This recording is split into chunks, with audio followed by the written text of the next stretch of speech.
দর্শক, গোপালগঞ্জে এনসিপির উপর নিষিদ্ধ ছাত্রলীগের হামলার প্রতিবাদে দেশের বিভিন্ন স্থানে ব্লকেট কর্মসূচি পালন করছে ছাত্র জনতা।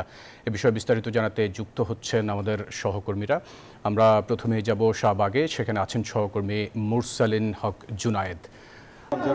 কিন্তু নানা রকমের যে কর্মসূচি দেওয়া হয়েছে সারা দেশ জুড়েই মূলত ব্লকেট কর্মসূচির কথা বলা হয়েছে এবং এনসিপির পক্ষ থেকে কিন্তু বলা হয়েছে ইতিমধ্যেই যে সড়কের এক পাশে অবস্থান করার জন্য সড়ক যেন কেউ ব্লক না করেন, কেননা এনসিপির পক্ষ থেকেও বড় ধরনের যে কর্মসূচি তার ঘোষণাও আসবে। তবে তার আগেই বৈষম্য বিরোধী ছাত্র আন্দোলনের যে সংবাদ সম্মেলনটি এটি শাহবাগ অনুষ্ঠিত হওয়ার কথা রয়েছে। আপনি ছবিতে দেখতে পাচ্ছেন এখানে সংবাদ সম্মেলনের প্রস্তুতি চলছে এবং সেই প্রস্তুতির অংশ হিসেবে এখানে বৈষম্য ছাত্র আন্দোলনের নেতৃবৃন্দরা বসে আছেন। এছাড়াও শাহবাগের প্রতিটি পয়েন্টে অর্থাৎ 4টি মোড় যদি ধরা হয়, 4টি মোড়েই কিন্তু এই আন্দোলনের সহযোদ্ধা যারা রয়েছেন, যারা সমমনা রয়েছেন, তারা কিন্তু অবস্থান করছেন এবং অবস্থান করে তারা প্রতিবাদ জানাচ্ছেন এবং সব কিছু মিলে যে এই বিষয়টি এখানে এখন পর্যন্ত দেখা যাচ্ছে যে সড়ক কিন্তু পুরোপুরি কেউই বন্ধ করেন,